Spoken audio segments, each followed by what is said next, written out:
Have you ever wondered what figure skating was like, say, over 100 years ago? Well, we're going to find out. We are jumping into a time machine, heading straight back to 1906, and we've got one of the era's greatest champions to show us the way.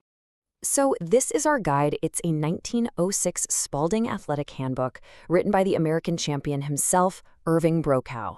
And this little book, it's basically our window into a completely different world on ice, a place where the style, the gear, the rules, everything was totally different from what we see today. But before we even get to 1906, Brokaw takes us way further back. He reminds us that skating is ancient. I mean, just picture this. Almost 1,000 years ago, people were gliding around on skates that they carved from animal bones.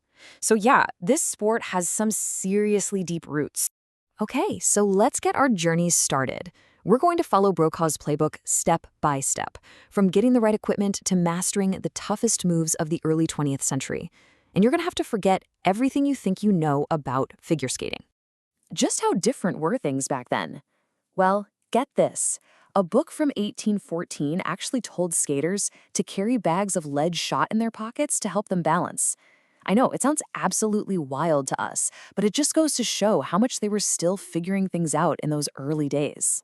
Right, first things first, we have to gear up. But you can forget about today's sleek spandex and high-tech blades. To be a serious skater in 1906, you needed a very specific, and I mean very formal, uniform.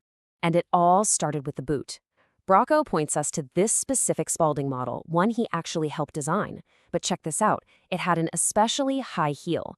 And that wasn't for looks, it was absolutely critical for getting into the bent knee position, which was the foundation of the whole sport. A high heel on an athletic boot, it just shows you they were thinking about this in a totally different way. And the clothes were just as particular. You couldn't just wear whatever you wanted for a competition. No, the look was super formal. We're talking a short, tight jacket, maybe with some military-style braiding, and often trimmed with expensive fur. This was as much a fashion statement as it was a sport. And here's what that actually looked like.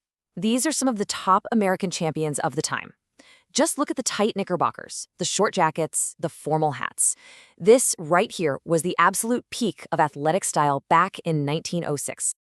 Okay, so we've got the gear. Now we've got to learn how to actually move on the ice. But believe it or not, in 1906, that wasn't so straightforward. There was basically a giant philosophical war going on over the right way to skate. So in one corner, you had the stiff English style. Think ramrod straight back, very little arm movement, super rigid posture.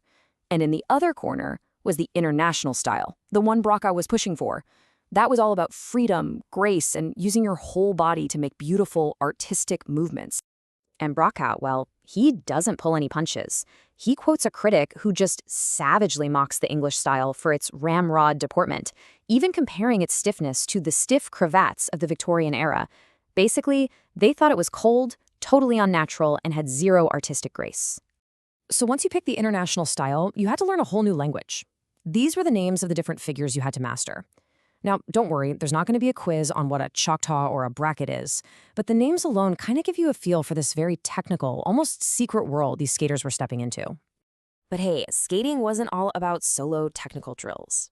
A huge part of why people loved it was the social side of things. It was all about partnership, artistry, and just the pure joy of moving with another person on the ice. Brokaw just nails this feeling perfectly. For him, dancing in a ballroom was nothing, absolutely nothing, compared to the freedom and the poetry of motion you could find out on the ice. It was seen as this more thrilling, more beautiful way to connect with people. And you can really get a sense of that elegance from these pictures. Look at the connection between the partners, the grace in their movements while they're doing the valse or valsing on the ice. This was really the social heart of the whole sport. All right, the last stop on our skater's journey is the ultimate test, the intense, high-stakes world of international competition. The way they ran competitions was totally different back then. It was split into two parts. First, you had to perform these compulsory school figures. Think of them as incredibly precise patterns you had to trace perfectly on the ice to prove you had the technical skills. Only then did you get to unleash your creativity in the free skating program. And you better believe it, it took some serious athleticism. A championship free skate was 5 solid minutes of non-stop, difficult skating. Can you imagine? A true marathon of endurance? And all while wearing a wool jacket and a fur collar? And this was the era of absolute legends, guys like Ulrich Salchow. This man dominated the sport. He was world champion for 10 seasons. And if that name sounds familiar, yep, that's Salchow. He's the one who invented the Salchow jump, a move that's still a huge part of competitive skating today.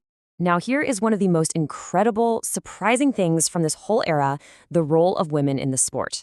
Until 1906, the very year this book came out, there was no separate women's championship. Women competed right alongside the men for the world's title. Brokaw himself calls it a rare moment of competing on terms of absolute equality. For the time, that was remarkably progressive.